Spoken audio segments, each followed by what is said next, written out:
Hello everyone, welcome back to my YouTube channel. तो कैसे हो आप सब? आई होप कि सब बहुत अच्छे होंगे। आपको अच्छा करने के लिए आपकी फ्रेंड यानी कि मैं आपके लिए फिर से एक इंटरेस्टिंग वीडियो लेकर हाजिर हो चुकी हूँ। आज का वीडियो काफ़ी इंटरेस्टिंग है क्योंकि आज के वीडियो में हम डिस्कस करने वाले क्लास 12th की जो फोर्थ पोयम है यानी कि a thing of beauty. Poem का हिंदी एक्सप्लेनेशन पढ़ने वाले। आई होप कि आपको बहुत अच्छा लगने वाला है। तो मैं आपको दिखाती हूँ, आपको कैसे लगेगी ज़रूर बताइएगा। आई होप कि आपको बहुत अच्छा लगने वाला है। तो मैं आपको पढ़ाती हूँ। तो सबसे पहले हम क्या करते हैं, इस पैराग्राफ को लर्न करते हैं, उसके बाद इसकी वर्ड मीनिंग जानेंगे और उसके बाद क्या करेंगे, इसका अर्थ जानेंगे ताकि आपको कोई भी प्रॉब्लम ना हो। तो सबसे पहले हम पैराग्राफ को लर्न कर लेते हैं। तो a thing of beauty is a joy for ever, loveliness increases, it will never pass into nothingness but will keep above quiet for us and full of sweet dreams and health and quiet breathing। तो यहाँ पे जो इसकी word meaning है वो जानते। Thing माने होता है वस्तु, ब्यूटी माने होता है सुंदरता, जॉय मतलब होता है आनंद, फॉरएवर माने होता है हमेशा, और लवलीनेस माने होता है प्यारापन या सुंदरता कह सकते हो, इंक्रीजेज मतलब होता है बढ़ना, और नेवर माने होता है कभी नहीं, नथिंगनेस माने आप कह सकते हो शून्य या फिर कह सकते हो तुच्छता। और अगर हम बात करें आगे की वर्ड मीनिंग तो बावर माने होता है झुंड या कुंज कह सकते हो, और क्वाइट माने होता है जो शांति होती है वो, और आगे जो वर्ड मीनिंग है स्लीप माने होता है सोना यानी कि जो हम लोग सोते हैं वो वाला सोना, और स्वीट माने होता है मधुर, और ड्रीम्स मतलब होता है सपने, और हेल्थ माने हो तो आप जानते हो स्वास्थ्य, और ब्रीथिंग जो है उसका मतलब होता है निश्चल श्वसन। तो यहाँ पे जो इसका अर्थ है वो जानते हैं। तो अ थिंग ऑफ ब्यूटी मतलब जो एक सुंदर वस्तु होती है, इज अ जॉय वो आनंद देती है, फॉर एवर हमेशा के लिए, इट्स लवलीनेस इंक्रीजेज जो उसकी सुंदरता होती है, जो उसका प्यारापन होता है वो हमेशा बढ़ता रहता है, it will never pass into nothingness मतलब वो कभी भी शून्य की ओर नहीं जाता है यानी कि वो कभी भी तुच्छता की ओर नहीं जाता है, वो हमेशा बस सुंदर ही होता है। बट लेकिन will keep a bower quiet for us वो कैसा होता है, वो हमारे लिए कुंज के समान होता है। कुंज कैसा होता है, वो शांति हमें देता है। इतना आपको समझ आ रहा होगा। आगे हम जानते हैं एंड अस्लीप और वो हमें सोने देता है। कैसे सोने देता है, सोते वक्त हमें क्या होता है, फुल ऑफ स्वीट ड्रीम्स मतलब हमें मधुर सपने देता है, एंड और हेल्थ और अच्छा स्वास्थ्य देता है, और क्या होता है एंड क्वाइट ब्रीथिंग और क्या होता है निश्चल श्वसन देता है। निश्चल श्वसन होता है। कोई प्रॉब्लम नहीं हो रही होगी। इस पूरे पैराग्राफ को हम फिर से हिंदी में एक्सप्लेनेशन करते हैं। सबसे पहले क्या कहा गया है पहली लाइन में कि ये हमें क्या देती है कि जो एक सुंदर वस्तु होती है वो हमेशा क्या करती है, आनंद देती है, और जो उसका प्यारापन होता है वो क्या करता है, धीरे धीरे बढ़ता रहता है, वो कभी भी शून्य नहीं होता है, कभी भी तुच्छता की ओर नहीं जाता है।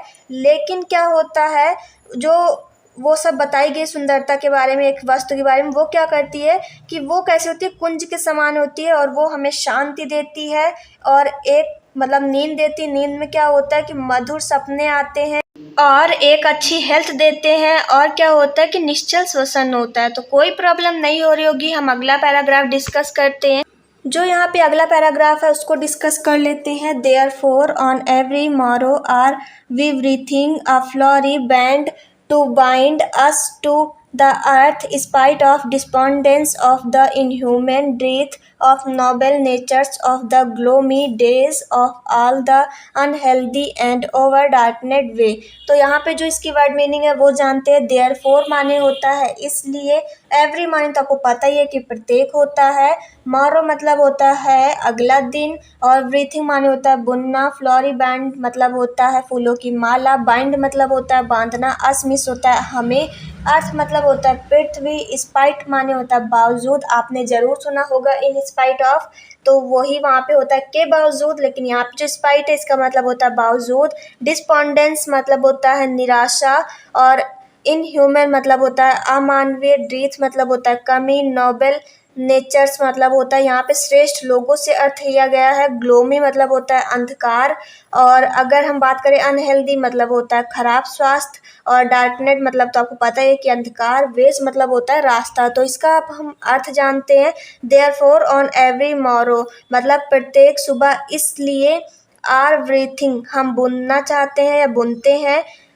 अ flowery bands to bind us to the earth तो मतलब यहाँ पे जो फूलों की माला है हम वो बुनते हैं, किस लिए? बांधने के लिए। किसे? अस मतलब होता है हमें, टू द अर्थ मतलब पृथ्वी से हमें बांधने के लिए हम इसलिए रोज सुबह क्या करते हैं?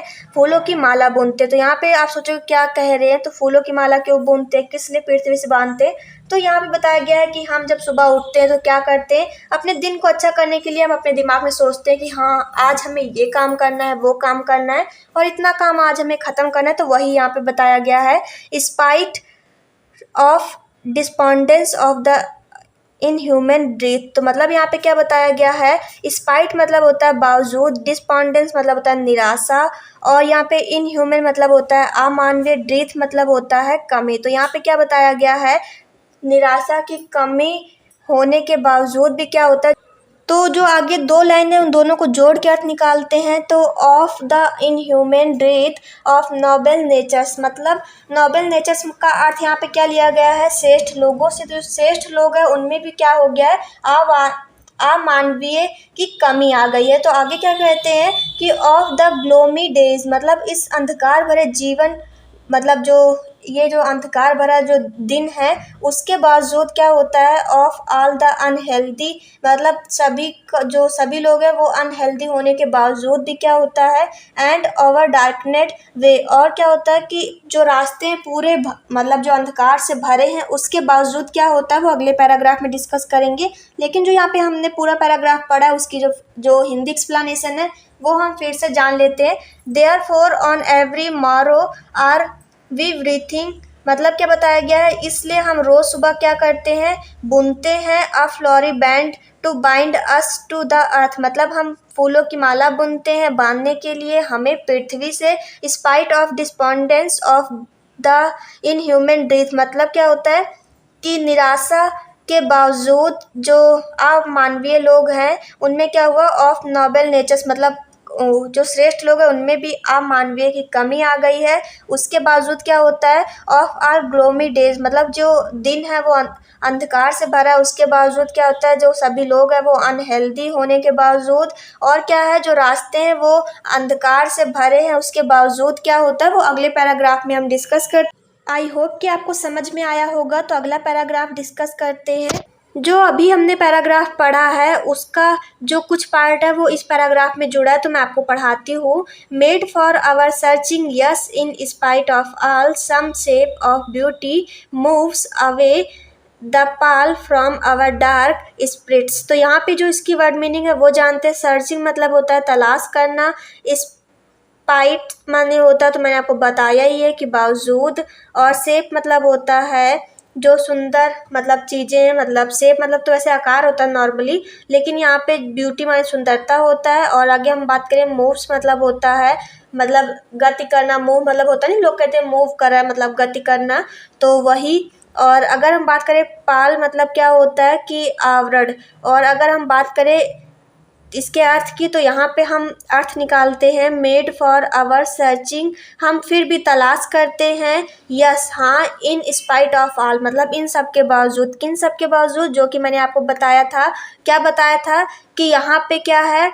निराशा होने के बावजूद, जो श्रेष्ठ लोग हैं उनमें अमानवीय होने की कमी होने के बावजूद, और क्या बताया था कि जो दिन है वो अंधकार से भरे हैं, और बताया था मतलब जो स्वास्थ्य है वो ठीक ना होने के बावजूद, और जो रास्ते सारे अंधकार होने के बावजूद, वही सब जो बताया गया था उन सब के बावजूद क्या बताया जा रहा है आगे?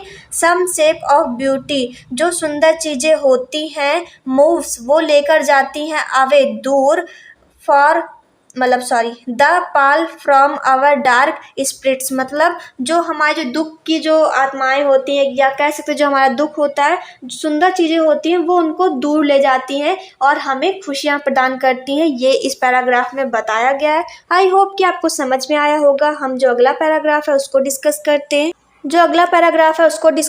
हैं। Such the sun the moon trees old and young sprouting a shady boon. तो यहाँ पे जो इसकी वर्ड मीनिंग है वो जानते हैं। सच मतलब होता है इस प्रकार, सन मिस होता है सूरज, मून मिस होता है चंद्रमा, ओल्ड मतलब होता है पुराना, यंग मिस होता है नया, स्प्राउटिंग मतलब होता है प्रदान करना या उत्पन्न करना, सेडी मिस होता है छाया, बोन मतलब होता है वरदान। तो इसका अर्थ निकालते हैं such the sun the moon. तो यहाँ पे क्या बताया गया है, इस प्रकार जो सूरज है और जो चंद्रमा है वो क्या करते हैं, ट्रीज ओल्ड एंड यंग, जो पुराने और जो नए पेड़ हैं, स्प्राउटिंग वो उत्पन्न करते हैं या प्रदान करते हैं, अ सेडी बोन मतलब जो उनकी शाखाएं हैं वो क्या करती है, छाया प्रदान करती है। किसे प्रदान करती है वो अगले जो पैराग्राफ है उसमें डिस्कस किया गया है। तो अगला पैराग्राफ जो नीचे है उसके बारे में डिस्कस करते हैं।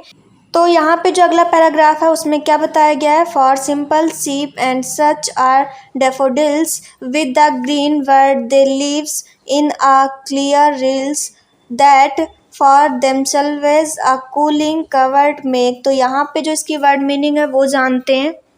जो यहाँ पे अगले पैराग्राफ की जो वर्ड मीनिंग है वो जानते हैं। तो सबसे पहले सिंपल मतलब होता है साधारण, शिप मिस होता है भेड़, और डेफोडिल्स मतलब होता है नरगिस, ग्रीन मतलब होता है हरा, वर्ड मिस होता है संसार, लिव्स मिस होता है रहना, क्लियर मतलब होता है स्वच्छ, रील्स मतलब होता है छोटी नदियाँ, और देम सेल्वेज मतलब होता है स्वयं, कूलिंग मतलब होता है ठंडा। तो अब इसके जो अर्थ है वो डिस्कस कर लेते हैं। तो सबसे पहले हम बात करते हैं फॉर सिंपल शीप मतलब होता है जो साधारण जो भेड़ होते हैं। तो यहाँ पे आगे क्या कहते हैं, and such are daffodils with the green world. तो यहाँ पे कह रहे हैं कि जो डेफोडिल्स है यानी कि जो नरगिस है वो कहाँ पाया जाता है, जंगल में पाया जाता है। तो यहाँ जो ग्रीन वर्ड है उसका मतलब यही बताया गया है कि वो हरे संसार में पाया जाता है। दे लीव्स वे रहते हैं इन द क्लियर रील्स मतलब कि वो जो रहते हैं स्वच्छ छोटी नदियों के पास। और क्या बताया जा रहा है, दैट फॉर देमसेल्व्स कि स्वयं आ कूलिंग कवर्ट मेक वे ठंडा बनाते हैं। आगे जो पैराग्राफ है उससे कन्वर्ट करके इन दोनों लाइन का अर्थ निकलता है, तो मैं आपको दिखाती हूँ। तो यहाँ पे जो लाइन्स है जो उस पैराग्राफ से जुड़ी हैं उसको डिस्कस करते हैं। Gainst the hot season the mid forest brake rich with a sparkling of fair musk rose blooms. तो यहाँ तक वो पैराग्राफ कंप्लीट होता है। तो इसकी जो वर्ड मीनिंग है वो जानते हैं। गेंस्ट मतलब होता है विपरीत, हॉट मतलब होता है गर्म, सीजन मतलब होता है मौसम, मिड मतलब होता है मध्य, फॉरेस्ट में होता है जंगल, ब्रेक मतलब होता है झाड़ियाँ, और स्पार्कलिंग मतलब होता है छिड़काव करना, फेयर मतलब होता है सुंदर, मस्क मतलब होता है कस्तूरी, रोज मतलब होता है गुलाब, ब्लूम्स मतलब होता है खिलना। तो यहाँ पे जो इसका अर्थ निकलता है वो बताते हैं। तो इससे जो पहले जो हमने लाइन्स पढ़ी थी उसमें क्या बताया था, जो छोटी नदियाँ होती है, बड़े छोटे पेड़ होते हैं, वो ठंडा करते हैं अपने आप को और आसपास के वातावरण को। लेकिन यहाँ पे गेंस्ट मतलब होता है विपरीत। यहाँ पे जो विपरीत मौसम है उसमें क्या होता है, हॉट सीजन गर्मी के मौसम में क्या होता है, द मिड फॉरेस्ट ब्रेक। तो यहाँ पे जो जंगल है उसके बीच में क्या होता है, जो छोटी झाड़ियाँ हैं वो क्या करती हैं, रिच विद अ स्पार्कलिंग व छिड़काव करती हैं, और फेयर सुंदर, किसकी जो सुंदर है वो आगे बताते हैं। मस्क मतलब जो कस्तूरी जो खुशबू होती है उसका छिड़काव करते हैं। रोज ब्लूम्स और जो वहाँ पे जो फूल्स होते हैं वो वहाँ पे खिलते हैं और उनकी खुशबू चारों तरफ फैलती है और वो सुगंध की कभी कमी नहीं होती, वो हमेशा मतलब महकते रहते हैं। तो यहाँ पे वो बताया गया। आपको पूरा पैराग्राफ समझ में आया होगा। हम आगे डिस्कस करते हैं जो आज का लास्ट पैराग्राफ है।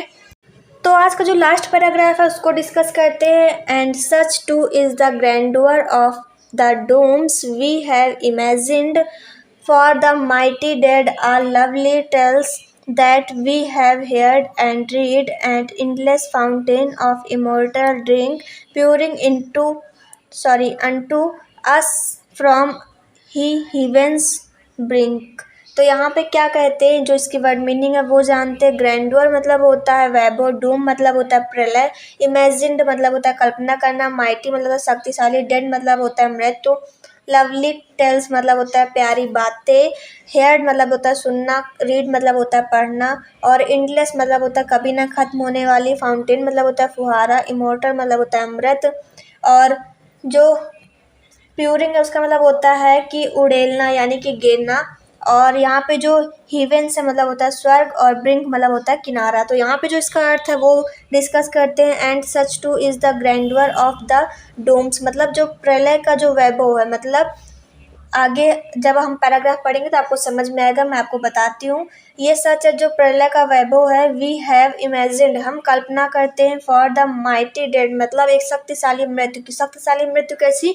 कुछ लोग होते हैं जो कि अपनी लाइफ में बहुत अच्छे अच्छे काम करते हैं और अच्छे काम करने के बाद जब वो मरते हैं तो वो एक शक्तिशाली मृत्यु होती है। मतलब कुछ लोग ऐसे भी होते हैं जो कुछ नहीं करते और ऐसे ही अपनी लाइफ बिता देते हैं और फिर मर जाते हैं। लेकिन कुछ लोग होते हैं जो बहुत अच्छे अच्छे काम करते हैं और जब उनकी मृत्यु होती है तो लोग उनको याद करते हैं और वो भी खुश होते हैं कि चलो मैंने इतने अच्छे अच्छे काम किया, अगर कुछ हो भी गया तो कोई बात नहीं। लेकिन उसका जो मरना वो एक शक्तिशाली मृत्यु होती है, तो वैसे उसकी कल्पना करते हैं। आल लवली टेल्स, और जो अच्छी बातें हैं, मतलब जो अच्छी बातें करके हम मरते हैं तो उसके बाद क्या होता है? दैट वी हैव हेयर्ड और रीड, जो हमने अच्छी बातें सुनी, अच्छे लोगों के बारे में जो सुना है और जो पढ़ा है। एंड इंडलेस फाउंटेन, वो कैसा है? कभी ना खत्म होने वाले फुहारे के जैसा है। ऑफ इमोर्टल ड्रिंक, जो कि अमृत का होता है। तो आपने सुना होगा कि जो अमृत का फुहारा होता है वो कैसा था? कभी ना खत्म होने वाला होता है। वैसे उसकी कल्पना क्या की गई कि जो शक्तिशाली जो मृत्यु होती है उससे की गई है। आगे लास्ट लाइन में क्या कहते हैं कि जो यहाँ पे जो स्वर्ग का किनारा है वहाँ से क्या करते हैं, मैंने आपको बताया प्यूरिंग मतलब होता है उड़ेलना। तो वो क्या होता है कि वो जो अमृत होता है वो उड़ेला जाता है या गेरा जाता है। कहाँ से? स्वर्ग के किनारे से। तो आपको इस पैराग्राफ का मतलब समझ में आया होगा। यहाँ पे बताया जा रहा है जो वैभव है प्रलय का, वो प्रलय इसलिए कहा गया है क्योंकि जो मृत्यु है वो मरने से जो होता है लोग डरते हैं, तो वहीं पे प्रलय का जो वैभव मतलब जो शक्तिशाली मृत्यु होती है उसकी जब कल्पना करते हैं, जो हमने सुना अच्छे लोगों के बारे में कि जो हमने सुना पढ़ा है उसमें क्या बताया गया है कि वो जो शक्तिशाली मृत्यु होती है वो कैसी होती है? एक जो अमृत का फुहारा होता है उसकी तरह होती है, जो कि कभी ना खत्म होने वाली होती है। क्योंकि जो अच्छे लोग होते हैं उनको हमेशा सब लोग याद करते हैं, उनके बारे में सोचते हैं और हमेशा उनकी बातें करते हैं। जब भी कोई अच्छा काम होता है तो उनके बारे में सोचा जाता है। तो वही यहाँ पे बताया गया है। और लास्ट लाइन में क्या कहते हैं? और जो अमृत का जो फुहारा है वो कैसे है? जो शक्तिशाली जो मृत्यु होती है वो कैसे होती है कि वो जो अमृत होता है, अमृत का जो फुहारा है वो ऐसे लगता है जैसे कि स्वर्ग के किनारे से घेरा गया हो। तो वही यहाँ पे कहा गया। आई होप कि आपको ये पूरी पोएम समझ में आई होगी। अगर समझ में आई है तो आपको क्या करना है, कमेंट जरूर करके बताना है कि आपको कैसी लगी है। तो मैं आपसे मिलती हूँ। आपको ये पोएम कैसी लगी तो जरूर बताइएगा। आई होप कि आपको अच्छी लगी होगी। अगर अच्छी लगी तो वीडियो को लाइक करें, शेयर करें, कमेंट करें और अपने दोस्तों के साथ, क्लासमेट्स के साथ, फैमिली मेम्बर के साथ जो कि क्लास 12th में उनके साथ शेयर जरूर करिएगा ताकि वो भी इस वीडियो का फायदा उठा सके। तो मिलते हैं नेक्स्ट वीडियो के साथ, तब तक के लिए बाय।